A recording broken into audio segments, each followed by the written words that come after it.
नमस्कार दोस्तों, कैसे आप लोग? आज मैं डिस्कशन करने वाला हूँ बंधन बैंक के बारे में। बहुत दिनों से मुझे कमेंट्स आ रहा था कि सर बंधन बैंक लाइफ टाइम लो में चल रहा है। ऐसे नहीं कि कंपनी 52 वीक लो में चल रहा है, कंपनी लाइफ टाइम लो में चल रहा है। क्या इस सिचुएशन में बंधन बैंक के ऊपर क्या हालत होने वाला है? क्या और भी करेक्शन हो सकते हैं? क्या बंधन बैंक यहाँ से फिर से रिकवरी भी कर सकते हैं? सब कुछ इस वीडियो के अंदर मैं डिस्कशन करूंगा। मेरे पॉइंट ऑफ व्यू से, मेरे ओपिनियन के व्यू से मैं आपको चर्चा करूंगा। तो प्लीज इस वीडियो को ध्यान से देखना। कुछ नया सीखने के लिए आपको बहुत कुछ मिलेगा, तो वीडियो को लास्ट तक देखना। तो सबसे पहले हम लोग ये जानने का कोशिश करेंगे कि बंधन बैंक का करेक्शन होने के पीछे रीजन कौन सा है। देखिए, बैंकिंग सेक्टर पहले ही तो प्रेशर में है, क्योंकि जिस तरीके से इंटरेस्ट रेट हाइक हो चुके हैं, जिस तरीके से महंगाई बढ़ चुके हैं, सबसे ज्यादा प्रेशर आने वाला है बैंकिंग सेक्टर में। क्यों? क्योंकि एक एक चीजों को समझिए। मैं एक एग्जाम्पल के हिसाब से आपको सारी चीज समझा देता हूँ। मैं आपको यहाँ पे एक एग्जाम्पल दे रहा हूँ। मान के चलिए आपने एक लोन लिया जिसका इंटरेस्ट था 10%। तो आपने मान के चलिए गाड़ी खरीदारी किया जिसके इंटरेस्ट है 10%, और वो था कब? 2023 में। एक एग्जाम्पल दे रहा हूँ। तो अभी अगर बताया जाए 2025 में वही गाड़ी खरीदने के लिए आपको 14% टैक्स देना पड़ेगा। क्या वो गाड़ी खरीदारी आप करेंगे अभी? देखिए, कुछ लोग तो करेंगे जरूर, मगर जितने मान के चलिए यहाँ पे अगर 100 लोग खरीदने के लिए तैयार थे, तो मैं डेफिनेटली कहूंगा कि यहाँ पे वो 50 लोगों भी खरीदारी करने के लिए तैयार नहीं होंगे, क्योंकि उसको इंटरेस्ट रेट ज्यादा देना पड़ रहा है, उसको पैसा ज्यादा देना पड़ रहा है। तो इसीलिए महंगाई के कारण, इंटरेस्ट रेट ज्यादा होने के कारण, जो मार्केट में जो जितने सारे बैंक्स है, बैंक्स चलते कहाँ से है? लोन देकर, उससे ही तो पैसा कमाते हैं। तो अगर लोन ही लोग कम ले तो उसका तो बैंक चलेगा कैसे? तो एक दिक्कत सिर्फ बंधन बैंक के ऊपर नहीं, सारे बैंक्स के ऊपर है। तो इसलिए देखिए, चाहे वो प्राइवेट बैंक हो, चाहे वो सरकारी बैंक हो, चाहे वो स्मॉल फाइनेंस बैंक हो। स्मॉल फाइनेंस बैंक का तो हालत और भी खराब कर दिया आरबीआई ने, वो अलग बात है। तो ये सारे बैंक्स के ऊपर करेक्शन होता हुआ देखने को मिले, क्योंकि अगर आप निफ्टी बैंक की इंडेक्स देखेंगे तो ध्यान से देखना, निफ्टी बैंक किस तरीके से करेक्शन हो रहा है, किस तरीके से कर रहा है। आप देखिए, जिस तरीके से लेवल में निफ्टी बैंक चल रहा है, तो सीधा सीधा एक बड़ा सा फॉल हो सकता है। और अगर ये फॉल कंटिन्यू हुए तो एक बड़ा सा फॉल मतलब एक नेक्स्ट लेवल का करेक्शन तक हो सकता है। तो सोचिए, अगर बैंक सेक्टर ही करेक्शन हो रहा है तो वहां पे सारे बैंक तो गिरेगा, और जो बैंक का परफॉर्मेंस खराब है वो और भी ज्यादा गिरेगा। और यहाँ पे देख सकते हैं, अगर मैं इसका बैंक पीएसयू, अगर मैं यहाँ पे लिख लू निफ्टी बैंक पीएसयू सेक्टर का देख लू, वो भी देख लीजिए, उसका तो हालत और भी बुरी तरीके से खराब है। क्योंकि अगर टोटल ओवरऑल टॉप से लेकर करंट लेवल तक देखूं तो 22% का करेक्शन हुआ है। उसी जगह पे अगर मैं निफ्टी सिर्फ बैंक देखूं, जहाँ पे प्राइवेट बैंक इंक्लूडिंग है, तो अगर मैं प्राइवेट बैंक को देखूं एक बार, निफ्टी प्राइवेट बैंक, तो चलो एक बार मैं प्राइवेट बैंक का डेटा देख लेता हूँ। तो वहां पे कितना करेक्शन हुआ है? अगर मैं टॉप लेवल से करंट लेवल तक देखूं तो देखिए सिर्फ 10% करेक्शन हुआ है, जहां पे पीएससी बैंक में करीबन 20% से भी ज्यादा करेक्शन हुआ है। तो सोचिए बैंकिंग सेक्टर में किस तरीके से करेक्शन हो रहा है, और सिर्फ यही रीजन के कारण के हो रहा है कि इंटरेस्ट रेट हाइक हो चुके हैं। गवर्नमेंट इतनी ज्यादा जीएसटी लगा रहा है सारे चीजों के ऊपर, तो लोगों की जो परचेजिंग पावर है वो धीरे धीरे करके खत्म हो रहा है। देखिए, इंडिया में ज्यादा से ज्यादा लोग सैलरी पर्सन है, तो सैलरी के ऊपर डिपेंडेंट है। तो अगर उसका कोई चीज खरीदने में आज क्या कर रहा है, सारे चीज खरीदारी कर रहा है ईएमआई में।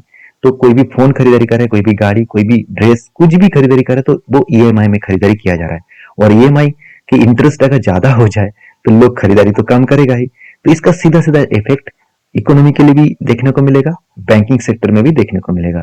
तो उसी का एक प्रेशराइज है।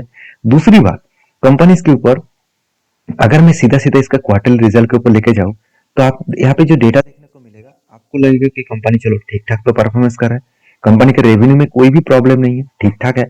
इंटरेस्ट भी कंपनी अच्छा खासा पेमेंट किया। उसके अगेंस्ट में कंपनी का नेट प्रॉफिट 209 करोड़ से सबसे पहले देखिए कंपनी लॉसेस बिग किया था, उसके बाद कंपनी रिकवरी किया प्रॉफिट 721 करोड़ और 900 करीबन 36 करोड़, जो पिछले सालों के प्रॉफिट से, सॉरी पिछले क्वार्टर के प्रॉफिट से कई गुना कम हुआ है। तो ये भी एक रीजन है जिसके कारण प्रेशराइज है। और तीसरी बात, कंपनी का एनपीए जो एक टाइम 3% हुआ करता था, आज मानता हूं 1.29% एनपीए है।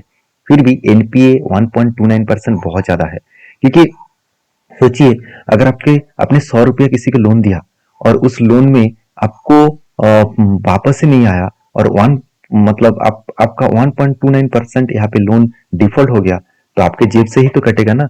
तो आप तो इंटरेस्ट पाने के लिए लोन दिया था, उल्टा आपके जेब से ही पैसा कट गया। मान के चलिए आपको मिला कितना, 100 रुपये में 98 पॉइंट देखा जाए तो अराउंड 70 बोल सकते हैं। इस तरीके से पैसा आपका जेब में आया, तो लॉस तो आपको ही होगा ना। तो यहाँ पे जितना एनपीए कम होगा उतना ही बैंक स्टेबल हो पाएंगे। दूसरी बात, अगर मैं प्रॉफिट एंड लॉस के बारे में बात करूं तो यहाँ पे सेल्स एंड प्रॉफिट तो ठीक दिखा। कंपनी लास्ट 1 साल 3 साल 5 साल में कंटिन्यूसली लॉस दिख रहा है, क्योंकि उसके पीछे रीजन भी है। अगर ध्यान से देखेंगे तो कंपनी कर्जा तो लिया, चलो कर्जा नहीं ले रहा है ऐसे बिल्कुल नहीं, कर्जा ले रहा है मतलब कंपनी लोन तो ले रहा है, मतलब पैसा उठा रहा है दूसरों को लोन देने के लिए, ये तो ठीक है। अगर इस चीजों को कंपेयर किया जाए, जितना लोन लिया क्या उसके अगेंस्ट में उतना कंपनी रेवेन्यू कमा पाए? बिल्कुल नहीं, क्योंकि कंपनी के रेवेन्यू एक ही जगह पे रुक चुके हैं। पिछले बार भी जितना रेवेन्यू हुआ था इस बार भी उतना ही रेवेन्यू है। मतलब रेवेन्यू का जो डेटा है वो एक जगह पे सिम हो चुके हैं, तो इसलिए कंपनी के नेट प्रॉफिट में भी कुछ इम्पैक्ट देखने को मिला। अभी सीधा सीधा कहूँ, एज ए इन्वेस्टर आप खुद ही देख सकते हैं, इन्वेस्टर जो पहले एफएस के पास 34-35% होल्डिंग था, वो आज सीधा सीधा 26% हो चुके हैं। और डीएस के पास 12% था, वो कुछ क्वांटिटी को एडिंग किया है, और बाकी जो 13% पब्लिक के पास था, आज वो 16% 17% के आसपास पहुंच चुके हैं। मतलब इन्वेस्टर अच्छा खासा इस कंपनी के ऊपर इन्वेस्ट तो कर रहा है, अच्छा खासा यहाँ पे निवेश इस कंपनी के ऊपर कर रहा है। और देखा जाए तो एफआईएस और डीएस ने कुछ माल बेचा, सॉरी एफआईएस ने माल बेचा, डीएस ने कुछ खरीदारी की और पब्लिक ने कुछ क्वांटिटी पे एडिंग किया। तो सबसे मेन पॉइंट्स कहाँ पे है, चलो वो मैं आपके साथ शेयर कर लेता हूँ। सबसे जो इस मेन पॉइंट है इस कंपनी का, वो अगर मैं एक बार आपके साथ शेयर करूं तो आप देखकर चौंक जाओगे, वो है कंपनी का कासा रेशियो। अभी कासा रेशियो होता क्या है? कासा रेशियो का मतलब है, सीए का मतलब है करेंट अकाउंट और एसए का मतलब है सेविंग अकाउंट। तो एक चीजों को पहले समझिए, अगर कंपनी के पास 100 रुपये आ रहा है तो मान के चलिए करेंट अकाउंट और सेविंग अकाउंट के मिलाकर 37% आ रहा है। मतलब 37 रुपीज वो कहां से पैसा उठा रहा है? मार्केट से, कासा रेशियो से, करंट और सेविंग अकाउंट से, जहां से कंपनी को सबसे ज्यादा पैसा उठाना चाहिए था। क्योंकि सबसे अगर कम इंटरेस्ट कंपनी को देना पड़ता है वो है कासा रेशियो में। मतलब सीए करंट अकाउंट के ऊपर तो कोई इंटरेस्ट देना ही नहीं पड़ता है, और सेविंग अकाउंट के ऊपर एकदम ना के बराबर इंटरेस्ट देना पड़ता है। तो सबसे ज्यादा फायदा वहां से ही मिलता था। तो वहां पे क्या हुआ, कंपनी को पैसा आया ही नहीं, उतना पैसा मार्केट से वो उठा पाए ही नहीं। तो दूसरों को अगर लोन देना है तो उसको तो पैसे की जरूरत होगा, तो वो क्या करेंगे, बॉन्ड इशू करेंगे ज्यादा इंटरेस्ट से। मान के चलिए सेविंग अकाउंट में 3 से 4% इंटरेस्ट देना पड़ता था, और उसी जगह पे अगर बॉन्ड इशू किया जाए 7 से 8% के हिसाब से, तो ऑलमोस्ट डबल के आसपास पैसा उसको इंटरेस्ट के हिसाब से बैंक को देना पड़ेगा, क्योंकि वो लोन ज्यादा ले रहा है दूसरी जगह से जहां से उसको ज्यादा इंटरेस्ट देना पड़ रहा है। तो उसका जो प्रॉफिट मार्जिन है उसके ऊपर इंपैक्ट आएगा, और यही एक मेनली वजह है जिसके कारण कंपनी के ऊपर बहुत ज्यादा प्रेशराइज है।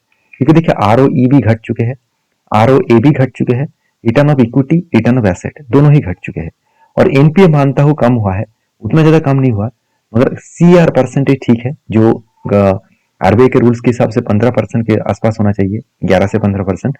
और कॉस्ट ऑफ लाइबिलिटी बहुत ज्यादा है, क्योंकि कॉस्ट ऑफ लाइबिलिटी अगर कम नहीं कर पाए तो कंपनी बहुत ज्यादा खतरे में पड़ सकते हैं। दो चीज मुझे बहुत हाई लगा, एक है पैग रेशियो जो 1% का नीचे होना चाहिए था, जो अभी 5% के ऊपर है, और कॉस्ट ऑफ लाइबिलिटी जो 3 साढ़े 3 4% के आसपास होना चाहिए था, यहाँ पे 5.64 है। अभी कॉस्ट ऑफ लाइबिलिटी क्यों बढ़ चुके हैं मैं अभी आपको बता चुका हूँ, कासा रेशियो उसका कम हुआ, तो उसके कारण कंपनी को बाहर से लोन लेना पड़ रहा है, और लोन लेने के कारण कंपनी का इंटरेस्ट ज्यादा देना पड़ रहा है। तो उस हिसाब से कंपनी का कॉस्ट ऑफ लाइबिलिटी, कंपनी के ऊपर जो लाइबिलिटी है वो बढ़ चुके हैं। तो इस सारे कारण की वजह से बंधन बैंक के ऊपर बहुत ज्यादा प्रेशराइज है। अभी इस बैंक के ऊपर अगर मैं टेक्निकली चार्ट पैटर्न के हिसाब से देखूं तो बंधन बैंक किस तरीके से करेक्शन हो रहा है आप ध्यान से देखना। मैंने आपको पिछली बार एक वीडियो बना के शेयर किया था, तब मैंने आपको बताया था कि ये जो लेवल है 170 का लेवल, ये बहुत ज्यादा क्रूशियल लेवल है। अगर इस लेवल को ब्रेक डाउन करे तो बड़ा सा फॉल हो सकते हैं, और नेक्स्ट लेवल जो है वो 155 का लेवल है। 155 का लेवल बहुत स्ट्रांग है, क्योंकि इसका लाइफ टाइम लो है, और उस लाइफ टाइम लो को भी कंपनी ब्रेक डाउन करके नीचे आने का कोशिश करे, और वो भी हाई वॉल्यूम के साथ। अगर यही चीज मैं 1 मंथ के हिसाब से देखूं तो देखिए जिस तरीके से सेलिंग प्रेशर है, इस तरीके से सेलिंग प्रेशर है, तो बड़ा सा फॉल यहाँ पे आने का चांसेस है। अगर मैं यहाँ पे इस चीजों को एक बार वॉल्यूम के साथ देखूं, देखिए आप वॉल्यूम अगर देखेंगे तो वॉल्यूम वीक होता चला जा रहा है, मतलब सेलिंग प्रेशर तो है, बायर एक्टिव नहीं है, क्योंकि जहां जहां पे बायर एक्टिव हुआ था उस जगह पे बाउंस तो किया। देखिए यहाँ पे भी बायर एक्टिव था, यहाँ पे भी थे और यहाँ पे भी था। तो जब जब बायर एक्टिव हुआ तो वहां से बाउंस तो किया। तो उस बाउंस के बाद कंपनी के ऊपर जब फ्लैट वॉल्यूम दिखा, उस टाइम ऑफ पीरियड में कंपनी करेक्शन होता रहा। तो जिस तरीके से सिचुएशन कंपनी क्रिएट कर रहा है, जिस तरीके से कंपनी का लाइफ टाइम लो को वो ब्रेक डाउन करने का कोशिश कर रहा है, अगर इस लाइफ टाइम लो के आसपास इस जगह पे कुछ टाइम ऑफ पीरियड में होल्ड करे, उसके बाद अगर डाउन साइड में ट्रेड करना शुरू करे, तो सोचिएगा एक और भी बड़ा फॉल आ सकता है।